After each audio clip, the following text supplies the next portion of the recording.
Abort it, I don't want a child, the CEO insisted. 3 years later, he froze seeing her with his triplets. Hi, my beautiful family. Welcome back to Mr. William Chronicles, where every story carries a truth that can change your life. If this is your first time here, go ahead and hit that subscribe button. You're about to become part of something special. Let me speak a blessing over you today. May every person carrying the weight of broken promises find strength they didn't know they had. May those who walked away find the courage to walk back and do the work. And may everyone rebuilding after betrayal discover that your survival was never the ending. It was always the beginning of something extraordinary. Abort it. I don't want a child. For words that shattered Natalie Brooks' world in the time it took to draw breath. She stood in the botanical gardens where Graham Holloway had first kissed her 6 months ago, surrounded by spring blooms that seemed to mock her with their celebration of life. But the man standing before her now wasn't the one who traced her jawline in the darkness and whispered promises about forever. This was Graham Holloway, heir to Holloway Enterprises, flanked by a lawyer in a suit that probably cost more than Natalie's rent. Have you ever believed someone completely, only to discover you never really knew them at all? The attorney slid papers across the iron table between them, his voice clinical and cold. This terminates everything cleanly.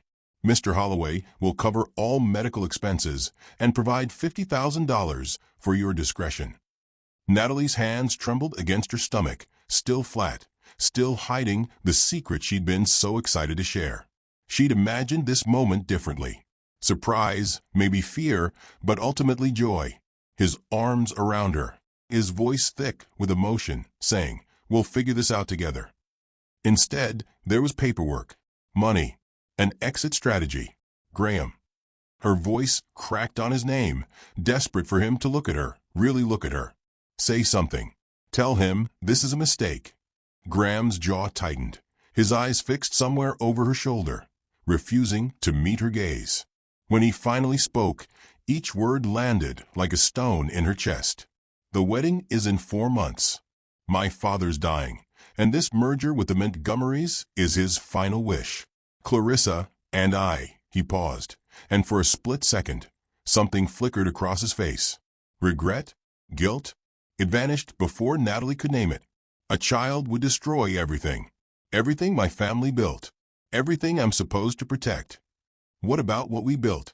The words tore from her throat. What about all those nights at the lake house when you said you were suffocating in your father's world? When you said I was the only real thing in your life? When you promised? I promised you moments, Natalie. His voice turned sharp, cutting. I never promised you forever. Moments end. The cruelty of it stole her breath. This was the same man who'd called her at 2 a.m. just to hear her voice, who'd shown up at her tiny apartment with takeout and stayed until dawn, talking about opening a restaurant together someday, far from boardrooms and expectations, who'd made love to her with a desperation that felt like worship, whispering, "You're everything," against her skin. All of it a performance. A beautiful, devastating lie. Sign the papers. Graham's tone shifted to the one he probably used in business negotiations. Take the money. Start fresh somewhere else. This doesn't have to be complicated. Natalie looked down at the documents. $50,000 to erase a life.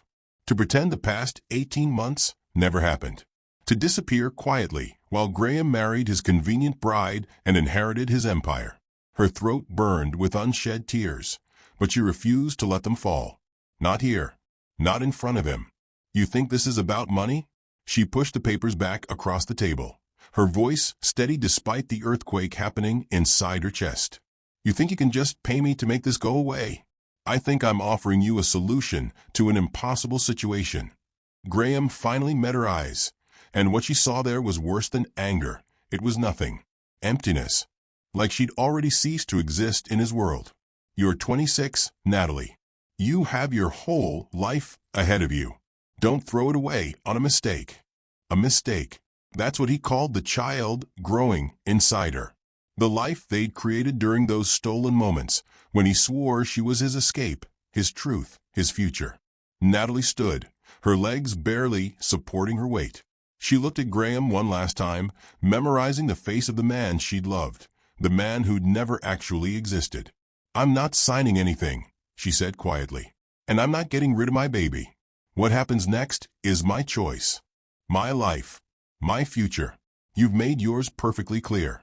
She turned and walked away, leaving the papers, the money, and Graham Holloway behind in that garden where flowers bloomed and promises died.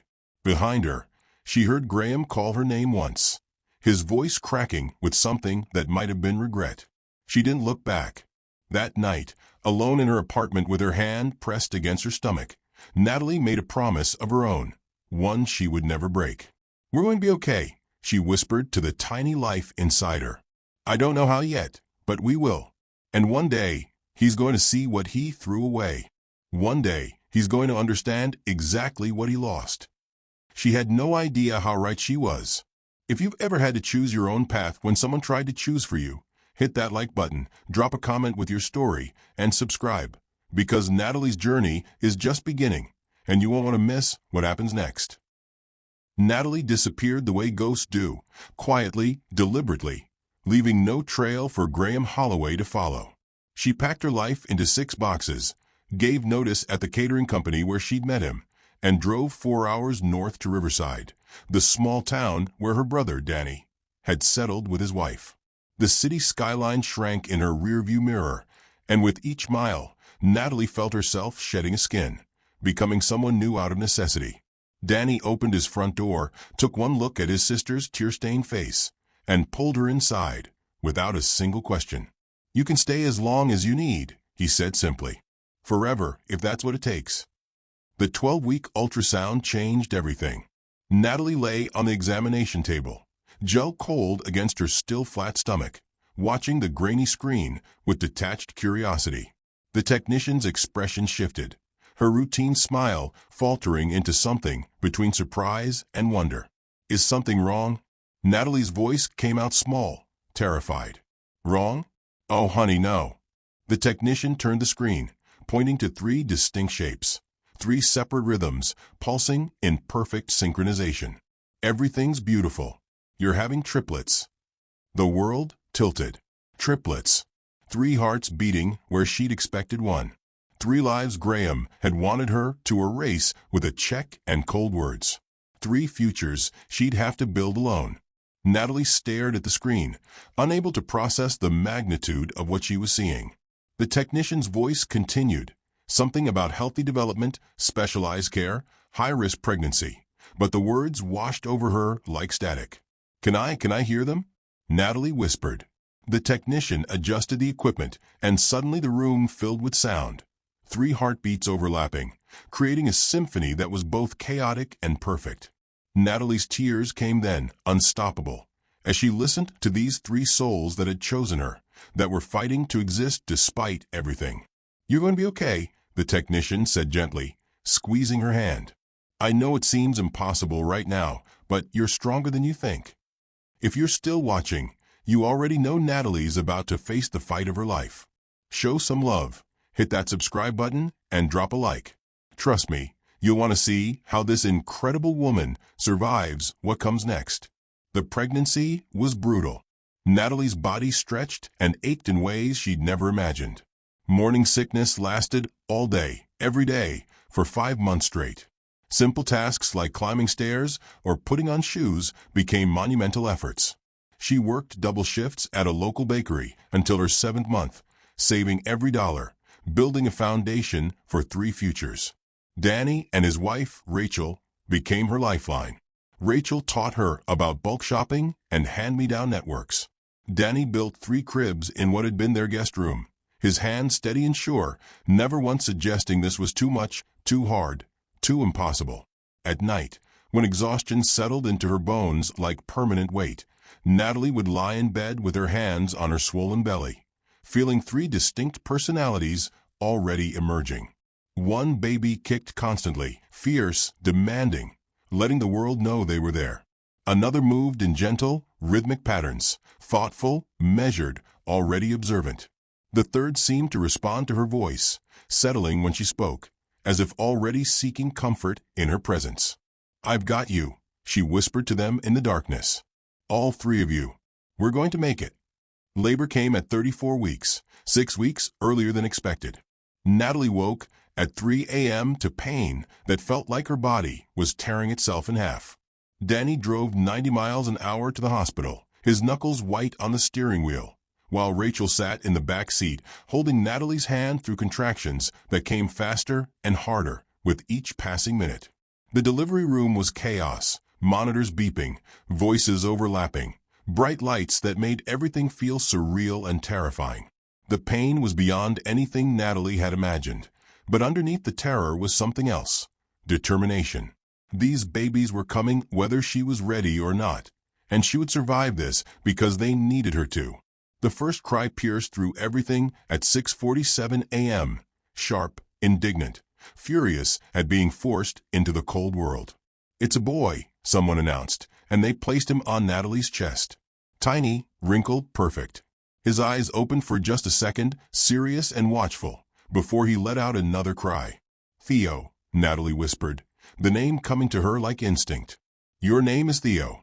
7 minutes later, a second cry joined the first, this one louder, more demanding. "Another boy," the doctor said, laughing at the volume. "This one's got opinions." They placed him beside his brother, and even then, Natalie could see the difference. Where Theo was watchful, this one was fierce, his tiny fists already swinging at the air like he was ready to fight the world. "Jack," she said, touching his impossibly soft cheek. "You're Jack." The third baby came 9 minutes after her brother's, and her entrance was quieter, but no less powerful. When they placed her on Natalie's chest, she didn't cry immediately. Instead, she looked up at her mother with dark, intense eyes that seemed far too knowing for a newborn. "Maisie," Natalie breathed, and the baby's face scrunched up before releasing a wail that proved she was just as strong as her brothers. 3 babies. 3 perfect, impossible miracles. Natalie held them all at once, their tiny bodies warm against her chest, and nothing else in the universe mattered. Not Graham, not the money she didn't have, not the impossible road ahead. Just this moment, this overwhelming, terrifying, beautiful moment where she became a mother 3 times over. "We did it," she whispered to them, her voice breaking. "We're here. We made it. And I promise you, you will never doubt that you were wanted, that you were chosen, that you were worth everything." In that hospital room, surrounded by the sound of 3 new lives breathing in sync, Natalie Brooks understood that survival wasn't just about making it through. It was about building something extraordinary from what should have destroyed you. Drop a comment below. What would you name these 3 warriors? And if this story is hitting you right in the heart, smash that like button. These triplets are about to change everything. 3 years passed in a blur of chaos, exhaustion, and love so fierce it rewrote everything Natalie thought she knew about survival. The first year was a war zone. 3 infants with different sleep schedules, different needs, different ways of demanding the world bend to their will. Natalie functioned on fragments of sleep, learned to feed 3 babies while barely conscious, mastered the art of changing diapers with one hand while holding a bottle with the other. There were nights she cried in the shower, the only place she could break down without 3 pairs of eyes watching. Mornings when she didn't know how she'd make it to noon, let alone through another day. But she did. Every single time, she did. Her catering business grew slowly, built on word of mouth and relentless determination. She started small, birthday parties, baby showers, small corporate events. Local families loved her food, but more than that, they loved her story. The single mom with triplets who somehow made magic happen in the kitchen despite the impossible odds. By the time Theo, Maisie, and Jack turned 3, Natalie had a steady client base and enough savings to move into a small house with a backyard. It wasn't much, 2 bedrooms, outdated appliances, a fence that leaned slightly to the left, but it was theirs. And the triplets? They became whole people, each one distinct and extraordinary in ways that filled every corner of Natalie's life. Theo was the protector, old beyond his years in ways that sometimes broke Natalie's heart. He was the first to wake every morning, climbing out of his toddler bed to check on his siblings before padding into Natalie's room to make sure she was still there. At 3 years old, he already understood things he shouldn't have to, like how to tell when Mama was sad even when she was smiling, or how to share his favorite toys when Maisie forgot hers, or how to hold Jack's hand when thunder made him scared. "Mama okay?" he'd ask, his small hand patting her cheek when he caught her staring off into space, lost in thoughts about bills or the past or the future. "Mama's okay, baby," she'd say, pulling him close. "Mama's got you three. That makes everything okay." Maisie was a force of nature, bold, fearless, and fiercely protective of her family. She was the one who charged into every situation first, who declared war on anyone who looked at her brothers wrong, who announced to her preschool class that her mama was the strongest person in the whole world and could beat up anyone. At the playground, when a bigger kid pushed Jack off the swing, Maisie marched up to him with her hands on her hips, her dark curls bouncing with indignation. "You say sorry right now," she demanded, her voice carrying across the entire park. "That's my brother, and you don't ever push him." The kid, twice her size, took one look at the tiny girl radiating pure fury and mumbled an apology. Maisie turned to Jack, her expression softening instantly. "You okay, Jackie? Want me to beat him up?" "Maisie, we don't beat people up," Natalie said, trying not to laugh. "But Mama, he was mean," Maisie insisted, her bottom lip jutting out. "And you said we protect our family." How could Natalie argue with that? Jack was the gentle soul, the dreamer who saw beauty in everything. He collected wildflowers for Natalie every time they walked anywhere, presenting them with ceremony like they were precious treasures. He cried during sad stories, hugged with an intensity that seemed determined to merge their hearts, and had a way of looking at people that made them feel truly seen. "Mama, you're beautiful like the sunset," he told her one evening, his small hand cupping her face. "Even when you're tired. Especially when you're tired." Those were the moments that made everything worth it. Bedtime was sacred chaos. All three triplets piled into Natalie's bed for story time, their small bodies pressed against her from all sides. Theo always claimed her right side, his arm protective around her waist. Maisie sprawled across her lap, interrupting the story with loud commentary. Jack nestled under her left arm, his thumb in his mouth despite Natalie's gentle efforts to break the habit. "Tell us about when we were born," Maisie demanded one night, the same story she requested at least twice a week. "Born, baby." "When you were born," Natalie corrected gently. "That's what I said. Born." Natalie smiled, pulling them closer. "You came early, all three of you, like you couldn't wait to meet me. Theo came first, and he looked at me like he already knew all my secrets." "Because I'm the oldest," Theo said seriously. "I had to make sure it was safe for Maisie and Jack." Then Jack came, and he cried so loud the nurses said they could hear him down the hall. "I was just excited," Jack protested, giggling.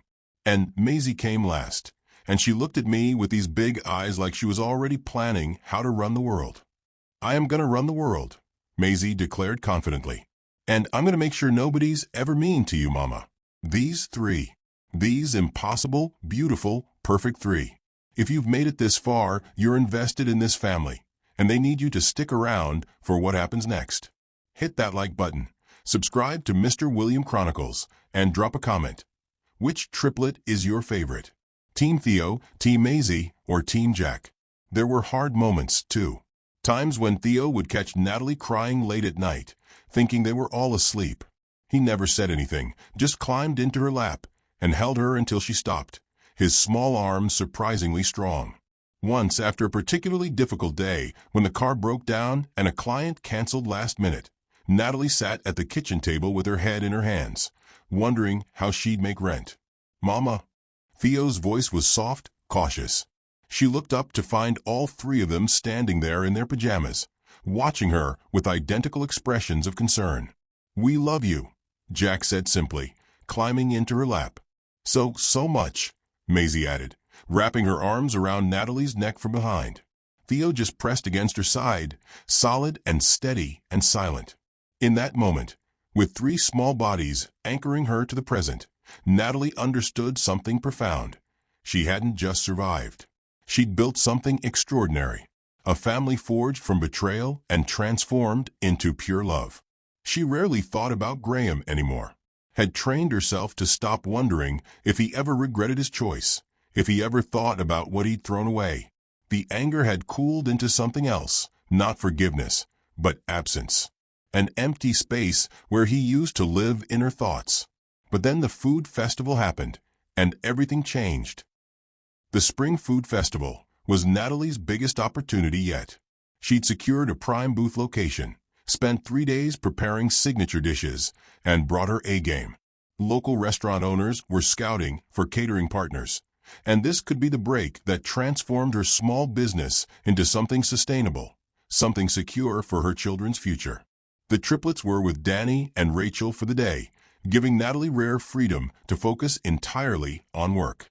She moved through the crowd with confidence she'd earned through 3 years of relentless survival, handing out samples, chatting with potential clients, feeling for the first time like she was actually making it. Then she saw him. Graham Holloway stood 30 feet away, surrounded by people in expensive business casual, their laughter sharp and exclusive. He looked older, the lines around his eyes deeper, silver threading through his dark hair in a way that somehow made him more distinguished instead of aging him. His suit probably cost more than Natalie's monthly rent. Time froze. Their eyes met across the crowd, and Natalie watched recognition slam into him with the force of a freight train. His face went pale, his champagne glass trembling in his hand, his mouth opening but no sound emerging. She should have looked away, should have disappeared into the crowd before this moment became real. But before she could move, 3 voices shattered the tension. Mama, Theo, Maisie, and Jack came running through the festival crowd, breaking free from Danny's supervision with the singular determination of 3-year-olds who'd spotted their mother. They crashed into Natalie with enough force to make her stumble, their arms wrapping around her legs, their voices overlapping in excited chaos. Mama, Uncle Danny bought us ice cream. We saw puppies, Mama. Real puppies. I missed you so much even though it's only been 2 hours. Natalie's hands automatically went to their heads, touching each one, grounding herself in their presence even as her world tilted violently off its axis. Because Graham was staring at them. She watched him do the math, counting backwards, calculating ages, seeing the undeniable truth written in 3 small faces that carried pieces of his own features. Theo had his serious, intense eyes. Maisie had the determined set of his jaw. Jack had the same dark hair that fell in soft waves. The champagne glass slipped from Graham's hand, shattering against the pavement, but he didn't even notice. His face had gone from pale to completely bloodless, his chest rising and falling with rapid, shallow breaths. Mama. Theo's voice cut through the noise, sharp and aware, beyond his ears. He'd stopped smiling, his small body tensing as he picked up on his mother's sudden rigidity. Who's that man? Why is he staring at us? Have you ever watched someone realize they made the worst mistake of their life? Drop instant regret in the comments if you're feeling this moment. Maisie followed her brother's gaze, her eyes narrowing with instant suspicion. Even at 3, she could sense a threat. Mama, why does that man look scared? Is he bad? Nobody, baby, Natalie heard herself say, her voice steadier than she felt. He's nobody important. But Graham was moving now, pushing through the crowd toward them like a man possessed, his companions forgotten, his polished composure completely shattered. Natalie, his voice cracked on her name. Stop. The word came out sharp enough to make several people turn and stare. Natalie stepped forward, positioning herself between Graham and the children, her body language screaming protection and warning. Don't you dare come near them. Jack had hidden behind Natalie's legs, peeking out with wide, curious eyes. Maisie had moved in front of her brothers, small but fierce, her hands balled into fists. Theo was watching Graham with an intensity that was unnerving in someone so young, reading the situation with uncomfortable accuracy. There, Graham's eyes swept over all 3 children, his expression a war between devastation and wonder. Triplets. You had, oh God, Natalie there. Mine. She cut him off, her voice hard as steel. They're mine. You made your choice 3 years ago. You told me to get rid of it, remember? You handed me termination papers and $50,000 in a garden where you'd promised me forever." Her voice was rising now, attracting more attention, but she didn't care. These children? They were mistakes to you. Problems to be erased. Complications that would have destroyed your perfect, carefully planned life. Graham's face crumbled, actual tears spilling down his cheeks in public, in front of his business associates, his reputation forgotten in the face of what stood before him. "I was wrong," he choked out. "Natalie, I was so wrong. Mama, I don't like him," Maisie announced loudly, tugging on Natalie's dress. "He's making you use your scary voice. Let's go." "We should go," Theo agreed quietly, his hand finding Jack's. "Come on, Jackie." "I'm sorry," Graham said desperately, trying to step closer. "Please, just let me." "No." Natalie gathered her children close, feeling all three of them press against her, their trust in her absolute and unwavering. "You don't get to do this. You don't get to show up 3 years later and act like you have any right to look at them, to know them, to exist in their world." She turned, ushering the triplets away from Graham, away from the crowd, away from the past she'd worked so hard to escape. "Natalie, please." Graham's voice followed them, broken and raw. "I need to know them. They're my children too." She stopped, looked back over her shoulder with eyes that held 3 years of survival and strength he couldn't begin to comprehend. "You made your choice, Graham. Live with it." Behind her, she could feel Graham standing frozen in the middle of the festival, surrounded by shattered glass and shattered dreams, finally understanding the magnitude of what he destroyed with 4 words in a garden 3 years ago. And Natalie kept walking, her children safe beside her, knowing that this confrontation was just the beginning. The father who abandoned them has seen what he lost. But is it too late? Graham Holloway began appearing everywhere. At the park where Natalie took the triplets every Tuesday and Thursday. Outside the bakery where she still picked up morning shifts. Lingering near the preschool during pickup, watching from a distance, with a hungry desperation of a man staring at everything he lost. It started 3 days after the festival. Natalie was at the playground, watching Theo help Jack across the monkey bars, while Maisie conquered the slide like she was claiming territory, when she felt eyes on her back. She turned to find Graham standing by the fence, his expensive car parked on the street behind him, his hands gripping the chain link like he needed it for balance. Their eyes met. He didn't approach, didn't speak, just stood there with an expression of such raw longing it made Natalie's chest tight with conflicting emotions. "Mama, that man is here again," Theo said quietly, appearing at her side. For 3 years old, he was disturbingly observant. "Why does he keep following us?" "I don't know, baby." "I don't like it," Theo continued, his small face serious. "He makes you sad." 2 days later, Graham was at the grocery store, materializing in the produce section, when Natalie's arms were full of children and shopping bags.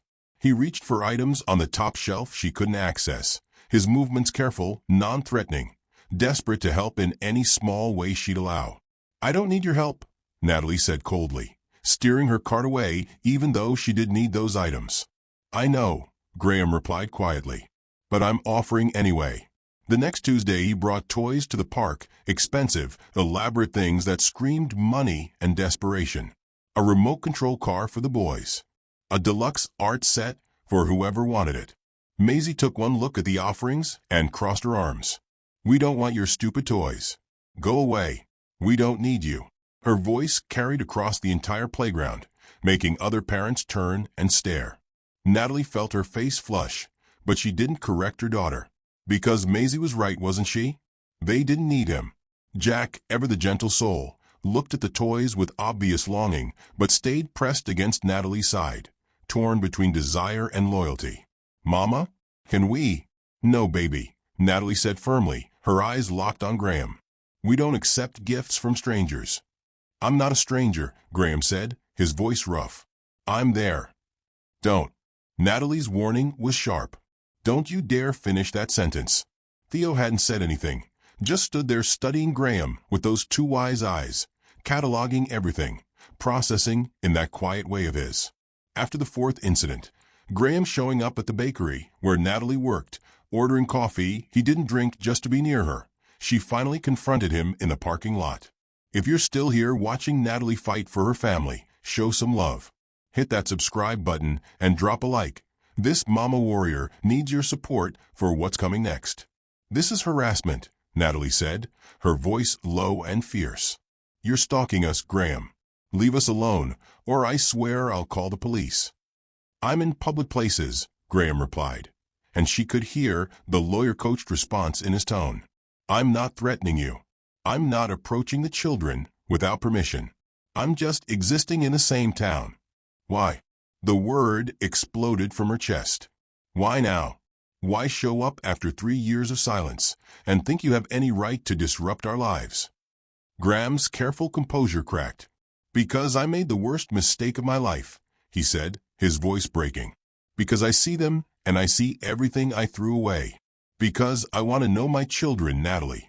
I want a chance to be their father. You're not their father, she shot back, the words designed to wound. You're a sperm donor who tried to pay me to abort them. Biology doesn't make you a parent, Graham. Showing up doesn't erase 3 years of abandonment. I know that. His hands clenched at his sides. I know I have no rights here. I know I destroyed any claim when I handed you those papers. But I'm asking for grace. I'm asking for a chance to prove I'm different than the man who hurt you. You don't get to decide when you're ready to be a father. Natalie's voice rose. You don't get to discard them when they're inconvenient, and then claim them when you're having some midlife crisis about meaning and legacy. This isn't about legacy. Graham stepped closer, and Natalie instinctively moved back. It's about them. About seeing Theo's protectiveness, Maisie's fire, Jack's gentleness, and knowing I helped create something beautiful and walked away from it. Let me prove I can be what they need. Let me try. The sincerity in his voice was almost convincing, almost enough to crack her defenses. But then Theo's small voice cut through the tension. You made my mama cry. They both turned to find all 3 triplets standing a few feet away. Danny must have brought them from the car. Theo stood in front, his face solemn, his small body radiating a protectiveness that broke Natalie's heart. She thinks we're sleeping, Theo continued, his eyes locked on Graham with devastating directness. But I hear her, late at night, crying in her room, and sometimes she says a name that sounds like yours. Graham looked like he'd been physically struck, his face crumbling. Did you make our mama cry? Maisie demanded, stepping forward to stand beside Theo, her hands on her hips. Because if you did, you're a bad man and you need to leave right now. Jack said nothing, just moved to hold Natalie's hand, his thumb finding his mouth, a habit he only reverted to when he was scared or overwhelmed. I did, Graham whispered, tears streaming down his face without shame. I made your mama cry. I hurt her very badly. And I'm so sorry. Sorry doesn't fix hurt, Theo said with the wisdom of someone far older. Uncle Danny says sorry is just a word if you don't change your actions. Graham dropped to his knees on the pavement, bringing himself to the children's level, his expensive suit forgotten. You're right. You're absolutely right. But I want to change. I want to show you, all of you, that I can be better, that I can be what you deserve. We already have what we deserve, Maisie declared. We have Mama and Uncle Danny and Aunt Rachel and each other. We don't need you. The words landed like bullets, and Graham absorbed each one. You're right, he said again. You don't need me. But maybe I need you. Maybe I need a chance to become someone worthy of knowing you. Natalie felt something crack inside her chest. Not forgiveness, not yet, but the smallest opening. A hairline fracture in the wall she'd built. If I even consider this, she said slowly, carefully, there are rules. Non-negotiable rules. You follow them completely, or you're gone forever. Understand? Graham's head snapped up, hope flooding his features. Anything. I'll do anything. Supervised visits only. At my house. With me present. You don't make promises you can't keep. You don't bring expensive gifts. You don't talk about your money or what you can provide. You just show up. Be present. And we'll see if you can actually do this. I won't let you down, Graham breathed. You already have. Natalie's voice was hard, protecting herself from the vulnerability of this choice. This is about them, not you. The moment you prove me right about you being temporary, you're gone forever. She gathered her children, feeling their small bodies press against her, seeking reassurance in her strength. Can he really be our daddy? Jack whispered, his voice tentative with cautious hope. We'll see, baby, Natalie replied. We'll see if he means what he says. Should Natalie give Graham this chance? Graham's first visit was excruciating for everyone involved. He arrived at Natalie's small house exactly on time, not a minute early, not a second late, with nothing but himself. No toys, no gifts, no desperate attempts to buy affection. Just a man in jeans and a simple shirt, looking more nervous than Natalie had ever seen him, even more than when he'd pitched to his father's board of directors. The triplets treated him like a dangerous animal that had wandered into their territory. Maisie stood in front of her brothers, arms crossed, eyes narrowed with suspicion that would have been comical if it wasn't so heartbreaking.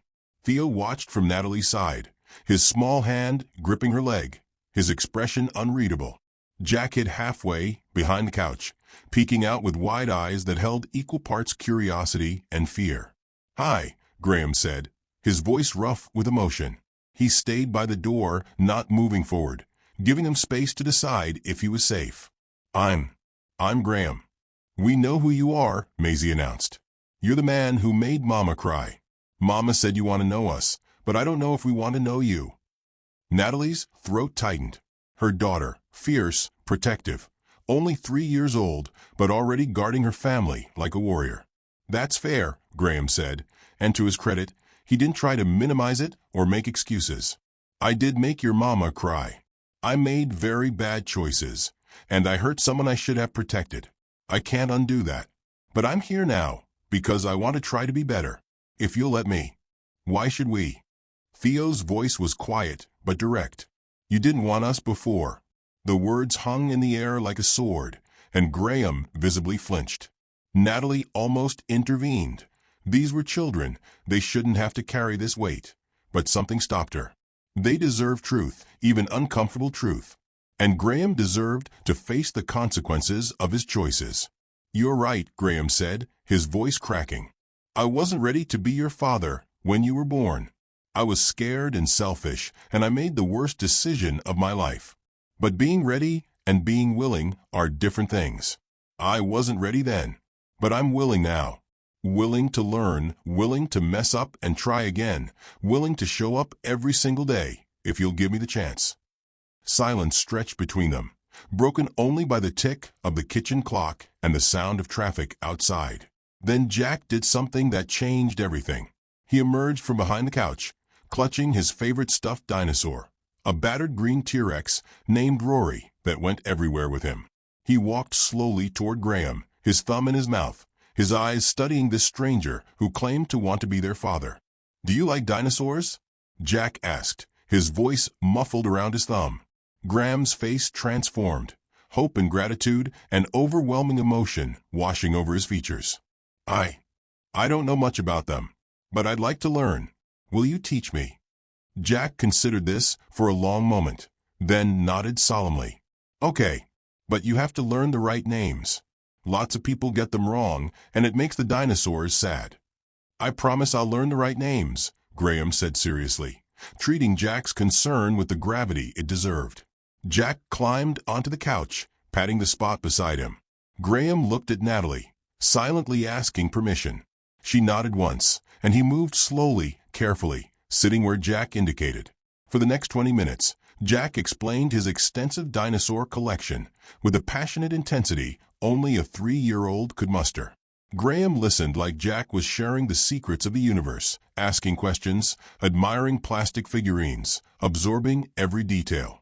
Natalie watched from the kitchen doorway, her heart a war zone of conflicting emotions. A part of her wanted to snatch Jack away, to protect him from potential disappointment. But another part, the part that saw genuine transformation in Graham's careful attention, in the way his hands trembled as he held a plastic triceratops like it was made of glass, that part wondered if maybe, just maybe, people could actually change. Maisie wasn't convinced. She spent the entire visit glaring at Graham from across the room, her suspicion never wavering. When Graham tried to include her in conversation, she turned her back dramatically and announced to the room, "I'm not talking to him until he proves he's not going to leave." "That's okay," Graham said gently. "Take all the time you need. I'm not going anywhere." Theo remained the observer, saying little but missing nothing. Near the end of the visit, he finally spoke. "If you hurt my mama again, I'll never forgive you," he said, his small voice carrying absolute conviction. "Ever. Not even when I'm grown up."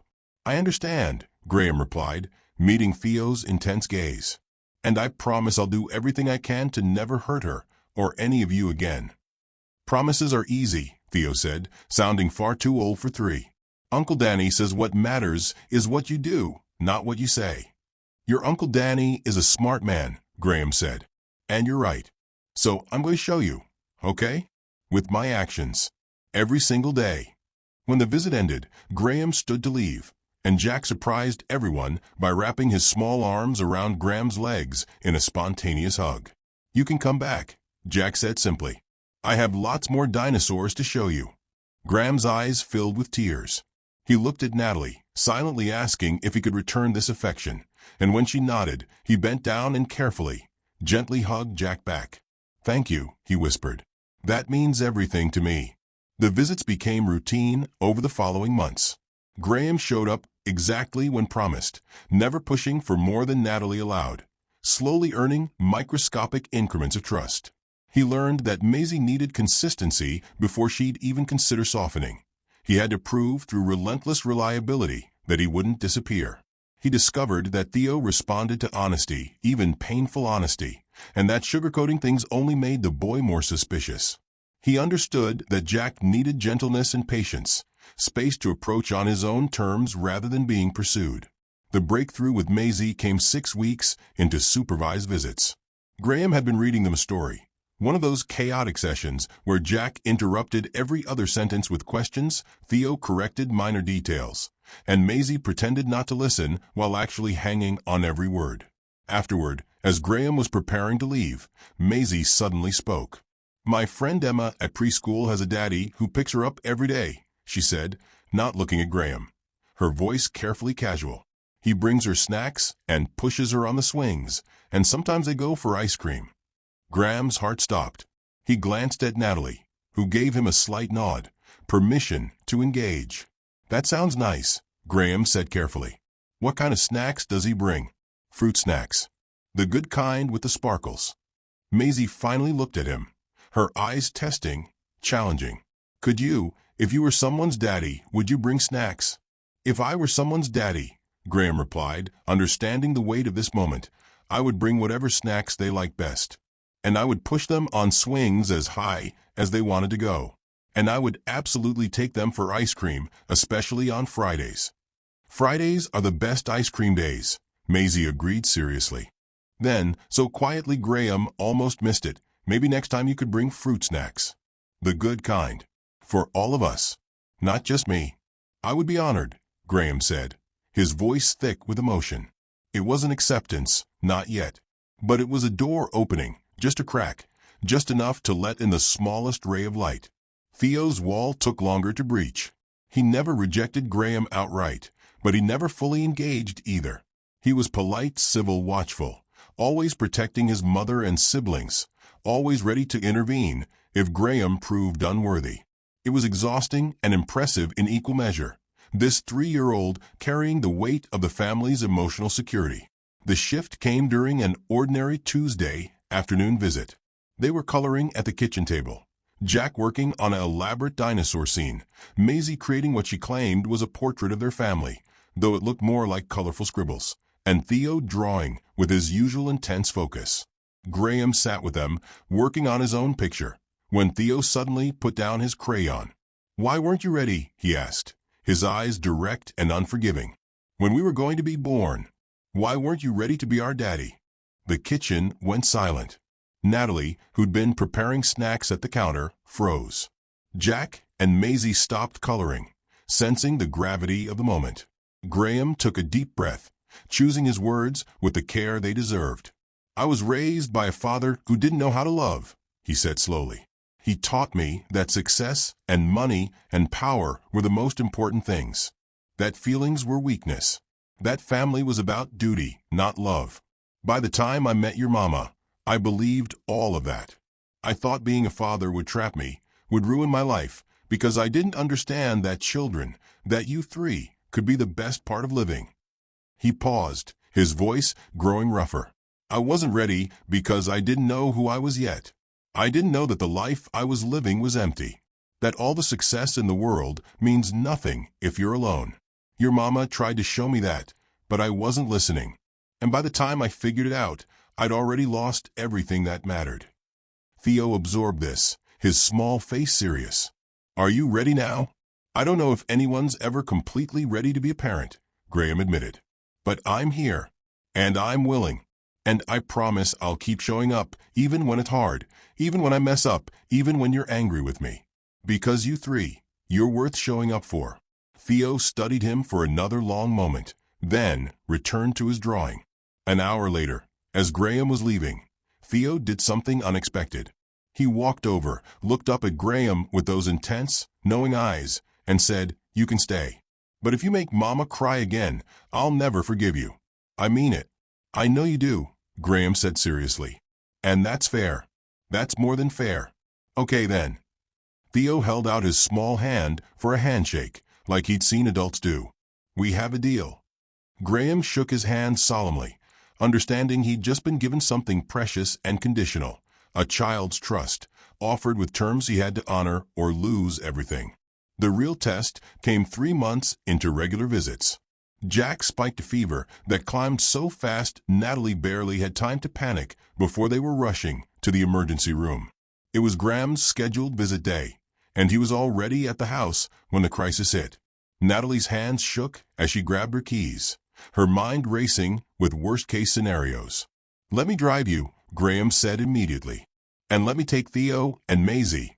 You need to focus on Jack." Every instinct screamed at Natalie to refuse, to handle this alone like she'd handled everything for 3 years. But Jack was burning up in her arms, and Theo and Maisie were dissolving into panic, and she couldn't manage everything simultaneously. "Okay," she heard herself say. "Okay." For 6 hours, Graham sat in the hospital waiting room with Theo and Maisie while doctors worked to stabilize Jack's dangerously high fever. He read them every book in the children's section twice.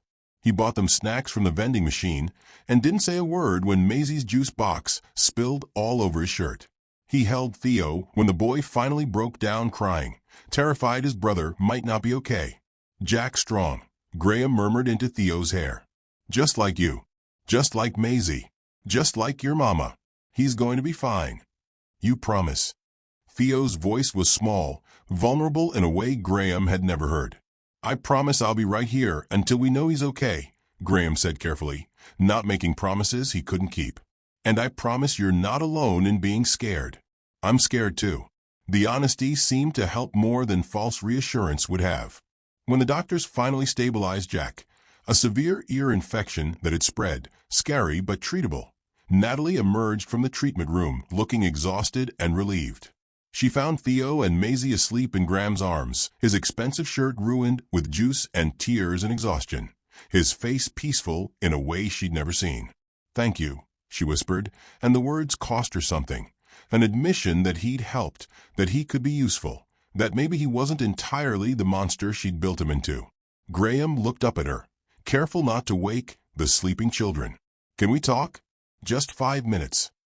They sat in the hallway, maintaining space between them, both aware that this moment mattered. "I know I have no right to ask for anything," Graham began. "I know I destroyed any claim 3 years ago. But watching them tonight, seeing how scared Theo was, how Maisie tried to be brave even though she was terrified, knowing Jack was sick and I couldn't fix it, it made me understand something." He paused, his voice growing raw. "I don't just want to visit them, Natalie. I want to be their father, really be their father. Not just the guy who shows up twice a week, but someone they can count on when things are scary, when life is hard, when they need someone to fight for them. I want to be present for all of it, the boring parts, the difficult parts, the beautiful parts." Natalie looked at this man who'd broken her, who'd spent months carefully rebuilding both himself and the trust he destroyed, who sat in a hospital waiting room covered in juice stains because her children needed him. "This isn't about me forgiving you," she said quietly. "This is about them deserving a father who shows up, who's present, who chooses them every single day." "I know," Graham said. "And I will. I am. Every day, for the rest of my life, I'm choosing them. I'm choosing you. I'm choosing this family I almost destroyed, and I'll spend however long it takes proving I mean it." In the waiting room, Jack emerged from the treatment room, groggy but smiling, immediately reaching for Graham when he saw him. The gesture was instinctive, unconscious, the trust of a child who decided this man was safe. Graham held him carefully, pressing a kiss to Jack's forehead. His eyes closed against the overwhelming emotion of this moment. "You're okay," he whispered. "You're going to be just fine." And in that hospital corridor, surrounded by fluorescent lights and the smell of antiseptic, something fundamental shifted. Not forgiveness, not yet, maybe not ever in the way Graham might have wanted, but something equally important: acceptance. A door opening. The beginning of something that might, with time and consistent effort and relentless presence, become a real family. 3 months later, Graham proposed. Not in a restaurant with an audience and a photographer. Not with a grand gesture designed to overwhelm her defenses. Just in Natalie's kitchen, after another chaotic dinner where Theo spilled his milk, Maisie declared war on broccoli, and Jack accidentally flung spaghetti across the room. They were cleaning up together, moving around each other with the practiced ease of people who'd learned each other's rhythms, when Graham suddenly stopped and turned to face her. "Marry me," he said simply. "Not because the children need it legally, not because it makes sense practically, but because I love you, because you're my home, because I want to spend the rest of my life earning your trust and your love, showing up for all of you, being the partner and father I should have been from the beginning." Natalie looked at him, at this man who destroyed her and rebuilt himself, who'd chosen them over empire, who'd learned that love was work and sacrifice and showing up every single day, even when it was hard.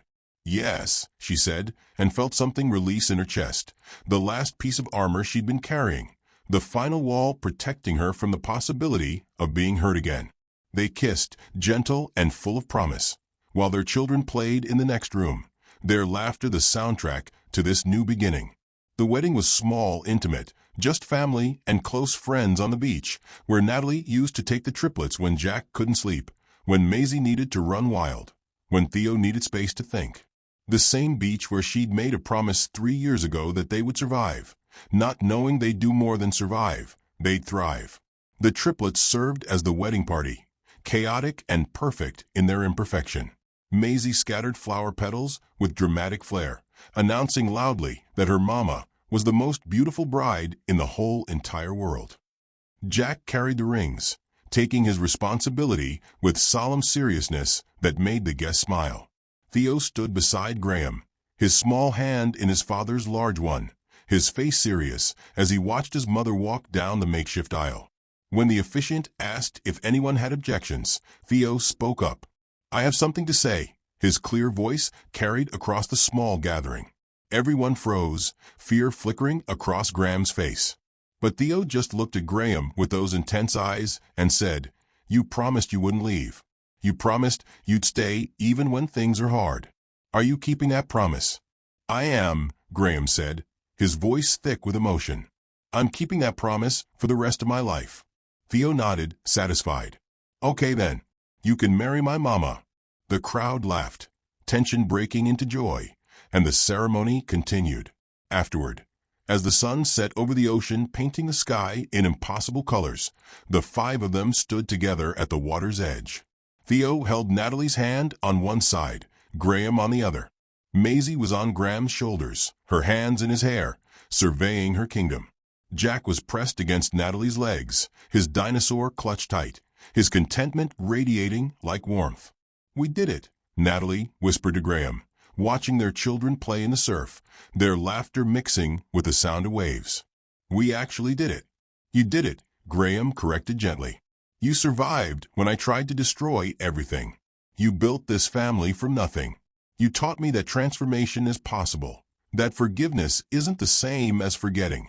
That love is a choice you make every day, not a feeling that sustains itself without effort. Natalie leaned into him, feeling the solid warmth of his presence, the steadiness she'd learned to trust again. "We're going to have hard days," she said. "Days when old wounds reopen. Days when trust feels fragile.